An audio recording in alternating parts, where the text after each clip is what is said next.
পদত্যাগের ঘোষণা দিলেন ভারতের প্রধানমন্ত্রী নরেন্দ্র মোদী। দর্শক, আপনারা এই মুহূর্তে দেখতে পাচ্ছেন ভারতের প্রধানমন্ত্রী নরেন্দ্র মোদীকে কিন্তু একেবারে গণধরা দিচ্ছে কিন্তু ছাত্র জনতা।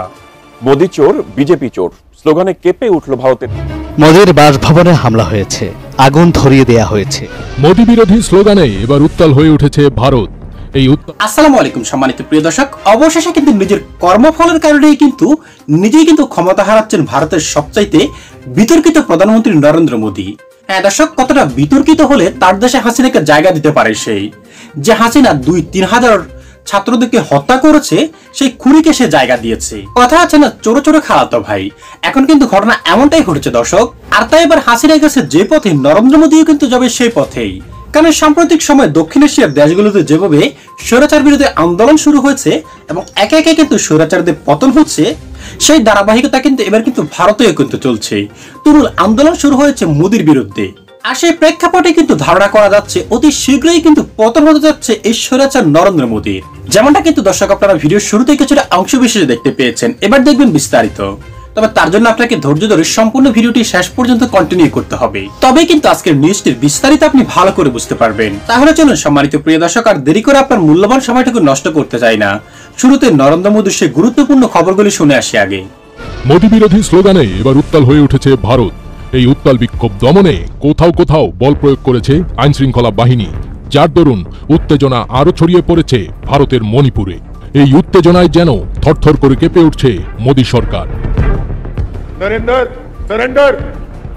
2 বছর আগে মণিপুরে ঘটে যাওয়া প্রায় 250 জনের প্রাণহানির পর গত শনিবার প্রথমবারের মতো এই উত্তেজনাপূর্ণ রাজ্যে সফর করেন ভারতের প্রধানমন্ত্রী গুজরাটের কসাইখ্যাত নরেন্দ্র মোদী। তবে মোদীর সফরের কয়েক ঘন্টার মধ্যেই মণিপুরে উত্তেজনা ও বিক্ষোভের ঘটনা ঘটেছে। এ সময় ছাত্র জনতা বিক্ষোভ করেন এবং গো ব্যাক মোদী স্লোগান দেন। এই সময় সেখানে থমথমে পরিবেশের সৃষ্টি হয়। এদিকে পুলিশ শান্তিপূর্ণ বিক্ষোভকারীদের লক্ষ্য করে রাবার বুলেট ও কাঁদানে গ্যাস ব্যবহার করে, যার ফলে বহু মানুষ আহত হয়েছেন, যাদের মধ্যে কয়েকজনের অবস্থা আশঙ্কাজনক। এরপরই আরো দ্বিগুণ গতিতে ফুঁসে ওঠে মণিপুর। মোদীর এই সফর 3 দিনের, যা আসাম এবং বিহারকে অন্তর্ভুক্ত করেছে। বিহার ভারতের 3য় সর্বাধিক জনসংখ্যার রাজ্য, যেখানে প্রায় 1,30,00,000 মানুষ বসবাস করেন। বিহার আগামী অক্টোবর বা নভেম্বরের নির্বাচনে গুরুত্বপূর্ণ একটি এলাকা এবং এটি ভারতের হিন্দিভাষী উত্তরাঞ্চলে একমাত্র রাজ্য যেখানে মোদীর দল বিজেপি এককভাবে ক্ষমতায় আসতে পারেনি। মণিপুরের উত্তেজনা 2023 সালের মে মাসে শুরু হয়, যখন প্রধানত হিন্দু মেইতেই জনগোষ্ঠী এবং বড় সংখ্যক খ্রিস্টান কুকি জনগোষ্ঠীর মধ্যে সংঘর্ষের ঘটনা ঘটে। এই সংঘর্ষের ফলে হাজার হাজার মানুষ এখনও সরকার দ্বারা তৈরি অস্থায়ী শিবিরে বসবাস করছেন। প্রধানমন্ত্রী মোদীর মণিপুরের রাজধানী ইম্ফলে, যেখানে মেইতেই জনগোষ্ঠী ঘনত্বপূর্ণ একটি সমাবেশের ভাষণ দেওয়ার কথা ছিল, তবে পরিস্থিতি বেগতিক হওয়ায় সেটি বাতিল করা হয়েছে। এছাড়া ভারতের বিভিন্ন রাজ্যে বিভিন্ন দাবিতে চলছে হরতাল, অবরোধ ও বিক্ষোভ। শ্রীলঙ্কা, বাংলাদেশ এবং নেপালের পর এবার কি তবে পতন হতে যাচ্ছে মোদী সরকারের? কারণ এই দেশগুলোতেও ছোট্ট একটি আন্দোলনের স্ফুলিঙ্গ ধীরে ধীরে ছড়িয়ে পড়ে সমগ্র দেশে। অবশেষে দেশ ত্যাগ করতে হয় দেশগুলোর সরকার প্রধানদের। এবার পানি বেশি দূর গড়ালে ভারতের সরকার প্রধানও পড়তে পারেন তেমনই পরিস্থিতিতে। এমনটাই মন্তব্য করেছেন অনেক আন্তর্জাতিক রাজনৈতিক বিশ্লেষকরা। এখন নেপালের ঘটনার পরিপ্রেক্ষিতে প্রধানমন্ত্রী নরেন্দ্র মোদী থেকে শুরু করে আর বাংলার মুখ্যমন্ত্রী মমতা বন্দ্যোপাধ্যায় পর্যন্ত প্রত্যেকের চোখের ঘুমটা উড়ে গেছে। ওনারা শুনলাম নাকি সরকার থেকে নাকি কিছু হেলিকপ্টারের ব্যবস্থা করা হচ্ছে, ভাড়া টাড়া বা কেনাকাটা কিছু ব্যবস্থা জানি না কি হচ্ছে। আমরা জানি ছাত্র যুবরা পথ দেখায় এবং ছাত্র যুবরাই রাষ্ট্রের চালিকা শক্তি। আমরা অতীতে একাধিক রাষ্ট্রে দেখেছি এবং সাম্প্রতিককালে গত কয়েক বছরের মধ্যে আমরা দেখতে পেলাম শ্রীলঙ্কা, পরের বছর দেখলাম বাংলাদেশ, এবছর দেখলাম নেপাল। এই যে তরুণ সমাজ, এই যে ছাত্র সমাজ, বাংলাদেশেও ছাত্ররা প্রাণ দিয়েছিল, প্রাণ এবং রক্তের জীবনের বিনিময়ে বাংলাদেশ স্বাধীনতা পেয়েছেন। যাই হোক, সেটা তাদের ধ্যান ধারণা।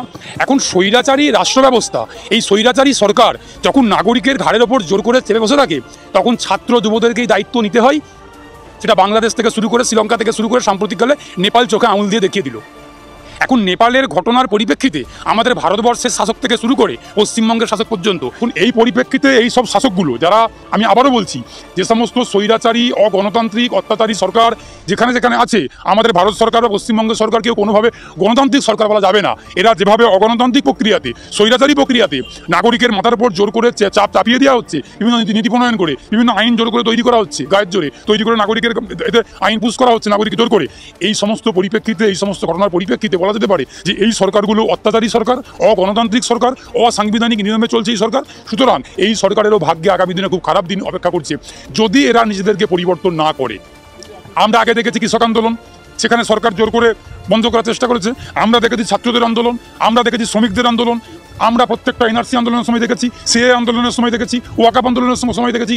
সুতরাং আমরা একাধিক আন্দোলনের সময় দেখেছি রাষ্ট্রযন্ত্রকে কাজে লাগিয়ে রাজ্য সরকার কিংবা কেন্দ্রীয় সরকার তার ফোর্সকে কাজে লাগিয়ে জোর করে, জুলুম করে নিপীড়ন চালাচ্ছে এবং কঠিনভাবে বল প্রয়োগ করছেন। এই যে কঠোর বল প্রয়োগ, এই যে একটা অত্যাচার করা নাগরিকদের প্রতি, সাধারণ ছাত্রছাত্রীদের প্রতি, ছাত্র যুবদের প্রতি, এগুলো কিন্তু ভবিষ্যতের নেপালের দিকে যাচ্ছে। আজকের নেপাল আমি চাইবো না আমার ভবিষ্যতের ভারত হোক, আমি চাইবো না আজকের নেপাল আমার ভবিষ্যতের বাংলা হোক। কিন্তু বাংলা এবং ভারতের সরকারকে, বাংলা এবং ভারতবর্ষের শাসক বাহিনীকে, শাসক দলকে, কেন্দ্রের বিজেপিকে এবং বাংলার তৃণমূলকে এটা বুঝতে হবে, এটা ভাবতে হবে যে আমরা যেভাবে দেশকে, বাংলাকে চালাচ্ছি, যাতে অদূর ভবিষ্যতে আমাদের বাংলা, আমাদের ভারতবর্ষ, আমাদের চেনা গণতন্ত্রের ভারতবর্ষ, গণতান্ত্রিক ভারতবর্ষ, শান্তির ভারতবর্ষ, সম্প্রীতি এবং ধর্মনিরপেক্ষ ভারতবর্ষ যেন অতীত, আজকের দিনের যেন নেপাল যেন কোনোভাবে না হয়ে যায়, বা অতীতের বাংলাদেশ যেন না হয়ে যায়, কিংবা শ্রীলঙ্কা যেন না হয়ে যায়। আমরা আশা করব একজন শুভবুদ্ধি সম্পন্ন মানুষ হিসেবে, একজন যুব সমাজের প্রতিনিধি হিসেবে, একজন আইনজীবী হিসেবে, যে আমার দেশের মানুষ, আমার বাংলার মানুষ শান্তিপ্রিয় ভারতবাসী, শান্তিপ্রিয় বাঙালি। কিন্তু তার মানে এই নয় যে শাসক দিনের পর দিন অত্যাচার করবে, দিনের পর দিন অধিকারগুলোকে কেড়ে নেবে, মৌলিক অধিকারে হস্তক্ষেপ করবে, নাগরিকের নাগরিক অধিকার কেড়ে নেবে, ভোট চুরি করে ক্ষমতায় বসে থাকবে নরেন্দ্র মোদী, একের পর এক ভোট চুরি করবে, ভোটগুলোকে চুরি করে জিতে সরকারের প্রধানমন্ত্রী হবে, এখানে বুথ দখল করে তৃণমূল কংগ্রেস জিতে গিয়ে মুখ্যমন্ত্রী মমতা বন্দ্যোপাধ্যায় হবে। কিন্তু এটা বেশি দিন চলবে না, এটা বেশি দিন চলতে পারে না। আমি আমার দেশের যুব সমাজকে, ছাত্র সমাজকে আহ্বান জানাবো, আপনারা গণতান্ত্রিকভাবে, শান্তিপূর্ণভাবে আন্দোলন চালিয়ে যান, প্রতিবেশীদের পথকে অবলম্বন করে, প্রতিবেশীদের পথ দেখানো পথে জানকবুলের লড়াই চালিয়ে যান। এই লড়াই গত কয়েকদিন আগে দেখলাম বিধানসভা অভিযানে ছাত্ররা আন্দোলন করেছিলেন, তাদের প্রতি কলকাতার পুলিশ বল প্রয়োগ করেছেন। তারা কি বলেছেন, তারা নেপাল করবেন নাকি বাংলাদেশ করবেন সেটা তাদের সম্পূর্ণ নিজস্ব ব্যাপার, তাদের ব্যক্তিগত ব্যাপার। আমি আইনজীবী হিসেবে বলতে পারি যে কোনো রকম সহিংস পথ না বেছে অহিংস পথ এবং নিরস্ত্রভাবে আন্দোলন করাটাই সমীচীন, এটাই উচিত। কিন্তু আবারও বলছি, শাসক যদি মনে করে যে আমি শাসন ক্ষমতা পেয়েছি মানে আমি শেষ কথা, গণতন্ত্রে মানুষ শেষ কথা বলে। মানুষ কিন্তু শান্তির পরীক্ষা নিচ্ছেন, ধৈর্যের পরীক্ষা নিচ্ছেন। মানুষের ধৈর্যের বাঁধ যখন ভেঙে যাবে, আজকের নেপাল ভবিষ্যতের বাংলা, ভারতবর্ষ হতে এক মিনিটও সময় লাগবে না। নরেন্দ্র মোদী তো ঘুম উড়েইছে। বাংলাদেশে যখন ঘটনাটা ঘটেছিল আগস্ট মাসে, ঠিক তার পরে আরজি করের ঘটনা ঘটেছিল, বাংলার মানুষ আন্দোলন করেছিলেন এবং মমতা বন্দ্যোপাধ্যায়ের চোখের ঘুম উড়ে গিয়েছিল। আজকে নেপালের পরিপ্রেক্ষিতে নরেন্দ্র মোদীর চোখের ঘুমটা উড়ে গেছে। কেন্দ্রের শাসক দল বিজেপি, বাংলার শাসক দল তৃণমূল কংগ্রেস, এই দুটো দলের যারা নেতা নেত্রীরা আছেন, তাদের চিন্তাতে কপালে চিন্তার ভাঁজ। তাদের রাত্রিবেলা ঘুম হচ্ছে না, দিনের বেলা খাবার হজম হচ্ছে না, একটাই চিন্তা, হয়তো কোনো মুহূর্তে বাংলা, ভারতবর্ষেও সেই বাংলাদেশ এবং নেপালের স্মৃতি ফিরে আসবে। আমরা আশা করি না এমন কিছু হবে। ভারতবর্ষে এমন কিছু হওয়া সম্ভব নয়। নরেন্দ্র মোদী আছে তার সেজন্য নয়, বরং নরেন্দ্র মোদী আছে বলেই সম্ভব এমন কিছু হওয়া। কিন্তু ভারতবর্ষের মানুষ, আমরা যারা ভারতবাসী, আমরা তো সংবিধানে বিশ্বাস করি, আমরা তো গণতন্ত্রে বিশ্বাস করি, আমরা শান্তিতে বিশ্বাস করি, আমরা ধর্মনিরপেক্ষতায় বিশ্বাস করি। সুতরাং আমরা কোনো রকম কোনো অশান্তির পথ, সহিংসতার পথ বেছে নেব না। আমরা গান্ধীবাদ, আমরা মার্ক্সবাদ, আমরা লেনিনবাদ, আমরা বামপন্থীদের পথ অবলম্বন করে আমরা আন্দোলন, লড়াই, সংগ্রাম, বিপ্লব চালিয়ে যাব। আমরা কখনো সহিংসার পথ নেব না, আমরা অহিংসভাবেই আন্দোলন চালিয়ে যাব। কিন্তু নরেন্দ্র মোদী ভারতবর্ষে আছে বলেই আমাদের চিন্তা হচ্ছে আজকের নেপাল না ভবিষ্যতের ভারতবর্ষ হয়ে যায়। কলকাতা থেকে দিল্লি, দিল্লি থেকে তামিলনাড়ু, কোথায় না হচ্ছে মোদী বিরোধী আন্দোলন?